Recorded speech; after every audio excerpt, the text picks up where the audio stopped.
Après une visite extérieure, retour sur le podium de Fishing TV, donc retransmis en direct sur le net avec pêcheur.com.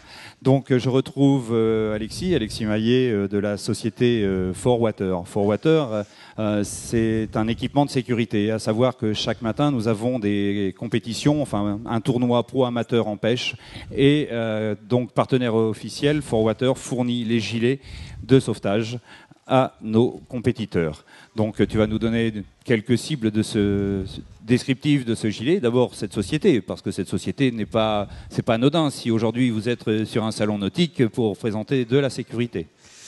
Non, donc nous on est avec 4Water, on est spécialisé dans tout ce qui est produits de sécurité en mer. Donc effectivement, on fabrique des gilets de sauvetage. On a aussi une gamme de radeaux de survie, d'annexes, y compris pour la pêche, parce qu'on a une petite gamme d'annexes pour la pêche, plutôt pour les plans d'eau intérieurs, qu'on peut motoriser avec éventuellement des moteurs électriques. Parce que j'ai parlé pêche, mais il n'y a pas que pêche, bien entendu. Hein, c'est du nautisme en général. En plus, vous voyez, bon, il y a une évolution constante dans le détail, le souci du détail, de la légèreté. Vous travaillez avec la voile également. On travaille beaucoup avec la voile. Ah oui, c'est important. Bon, ce qu'il faut savoir, c'est que les législations ces dernières années ont changé. Et en fait, maintenant, dès qu'on s'éloigne, il y a plus de 6000 des côtes, on a l'obligation de porter un gilet avec une flottabilité de 150 newtons. Bon, et il faut savoir que les gilets mousse avec une flottabilité de 150 newtons sont devenus tellement gros que on peut pas bouger, quoi. Donc, fini la petite brassière. Voilà. Donc c'est vrai que les gens s'orientent de plus en plus vers des gilets gonflables, hein, donc soit automatiques, soit manuels, avec ou sans harnais en fonction des utilisations qu'ils en ont. D'accord. Alors bon, je vois ce gilet. Vous avez deux types de gilets. Vous avez le gilet à déclenchement automatique et le gilet à déclenchement manuel. Qui également, il y a une différence ou pas? Alors la différence, c'est que dans certaines conditions, les utilisateurs parfois sont obligés de se baigner ou en tout cas prennent pas mal d'eau et ne souhaitent pas avoir un déclenchement automatique. Donc dans ce cas-là, on peut fournir des gilets qui sont uniquement manuels. Ce qu'il faut savoir, c'est que tous les gilets automatiques ont la possibilité d'être déclenchés en manuel. Manuellement également. Il y a, Jeanne va nous montrer ça tout à l'heure. Oui, Jeanne, qui est avec vous sur le salon, est venue pour nous faire aussi une démonstration. Donc ce qui est important, c'est aussi, vous allez voir, la démonstration, c'est pas anodin, parce que très souvent, vous vous posez des questions sur ces fameux gilets. Est-ce que ça se déclenche? Est-ce que ça se déclenche pas? Comment on fait? Si ne paniquez pas, ce gilet fait tout. Oui, ce gilet fait tout. Ce qu'il faut bien savoir, c'est qu'un gilet automatique, une fois qu'il est gonflé, il est absolument pas fichu. Hein. C'est assez facile à reconditionner. Donc si on a avec soi un petit kit avec une cartouche de CO2 et éventuellement une pastille de cellulose ou le système de déclenchement, on peut soi-même reconditionner un gilet dans des temps qui sont très courts. Hein. Tu vas nous montrer ça tout à l'heure, mais bon, vous êtes vraiment des pros dans ce domaine, parce que ça fait combien d'années que 4Water existe?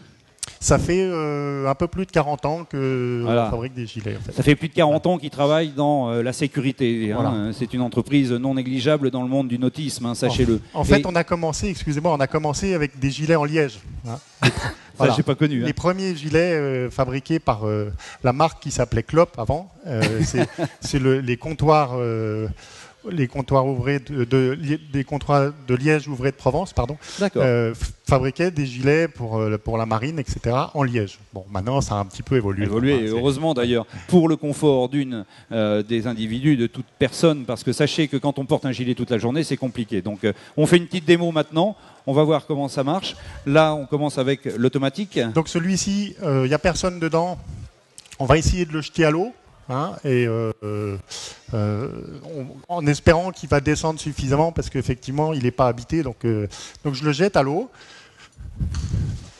Voilà. Et voilà. Alors explique-nous là. Ça va très vite. Et là, si quelqu'un est à l'eau, Voilà, donc là, effectivement, comme il n'y a pas de corps dedans, mais vous voyez tout de suite que en fait, toute la réserve de flottabilité, forcément, vient en surface.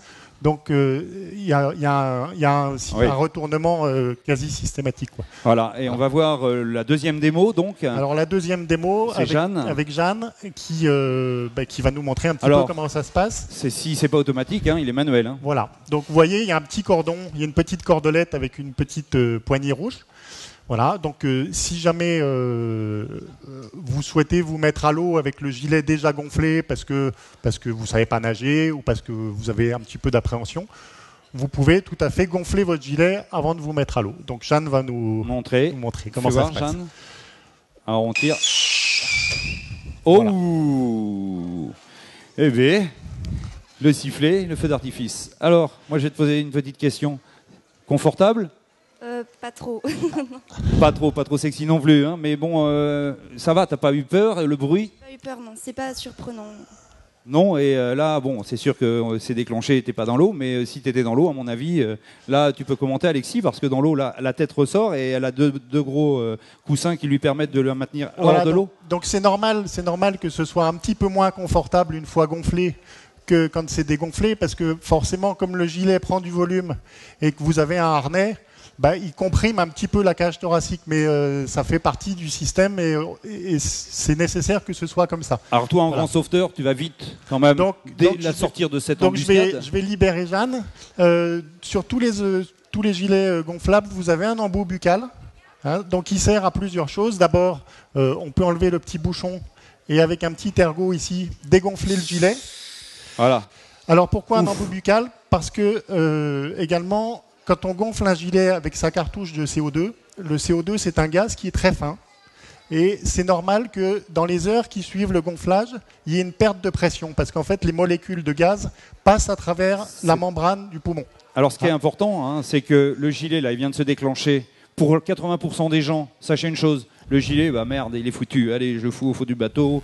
Non, il n'est pas fichu. Regardez, Alexis va nous montrer comment, grâce au petit kit qu'on emmène en réparation, comment on fait pour le faire. Alors Jade va se libérer de ce gilet quand même.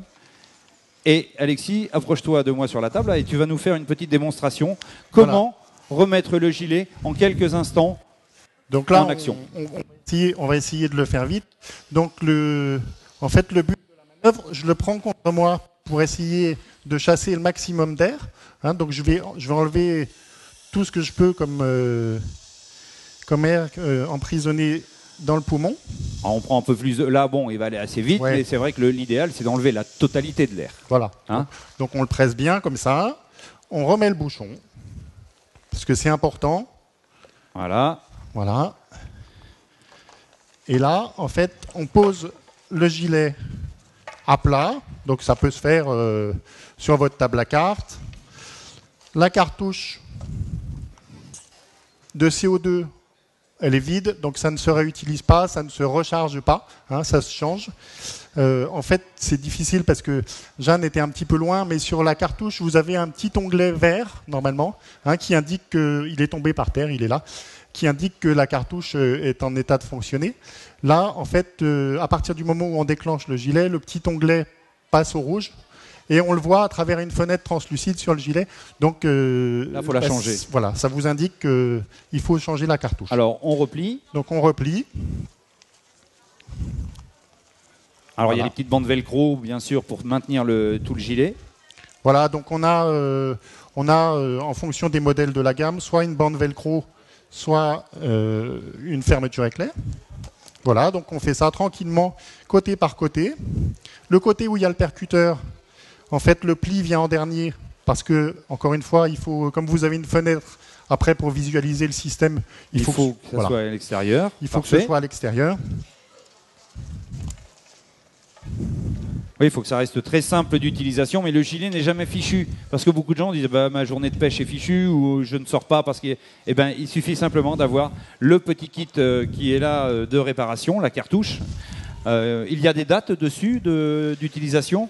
Alors en fait, ce qu'il faut savoir, c'est que sur un type de gilet comme celui qu'on a mis dans la piscine, donc le système de déclenchement vient d'un petit élément qui est en cellulose, en fait, qui va se désagréger au moment où on l'immerge. Donc ce petit élément, il est à changer tous les 3 à 5 ans. En fait, ça dépend un petit peu des fabrications. Il y a une date de péremption dessus. D'accord. Et là, on remet la cartouche. Voilà, là c'est pareil. Hein, le petit élément en cellulose, en fait, sur ce modèle-ci, vous voyez, il est contenu dans un petit tiroir. Donc, oh là, voilà, ça je ne savais pas. Donc il est entouré par une petite cage plastique, donc on peut pas l'abîmer avec les mains, on peut pas le toucher en fait. Il faut pas l'ouvrir de toute façon. Mais par contre, c'est facile de le contrôler, c'est facile de s'assurer qu'il n'a pas pris l'humidité. Il y a des distributeurs agréés pour l'entretien, pour vérifier. Alors, voilà. Alors après un gilet de sauvetage, ça se révise normalement tous les 2 ans. D'accord. Voilà. Mais il y a une date dessus sur les. Il y a une date, oui. Alors là, tu n'as pas remis la cartouche, mais tu aurais pu remettre la cartouche. Oui, je remets la cartouche à la fin en général. Oui, non, mais bon, on a vu. Regardez, bon, là, il met la cartouche à la fin. Voilà, donc là, le gilet, ça fait 4 minutes que je suis dessus et il est plié. Voilà, il est plié, il est en état. Je sors mon kit, je prends la cartouche, je la remets en place. Voilà, et là, le gilet, il est prêt à resservir. Opérationnel. Voilà.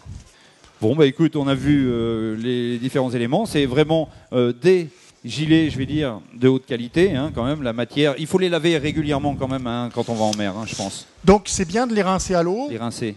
Quand vous souhaitez rincer de mais façon... pas les non, baigner. Hein. Mais c'est, encore une fois, c'est facile. Quand vous voulez rincer votre gilet de façon approfondie, vous enlevez la cartouche, vous enlevez l'élément cellulose, et après... c'est parfait. Voilà. Eh bien, écoutez, on remercie la société For Water avec Jeanne qui a servi de mannequin pour ce genre de démonstration et Alexis de la société For Water. Merci à eux, merci pour la sécurité du Grand Pavois également et à très bientôt et nous, à tout de suite.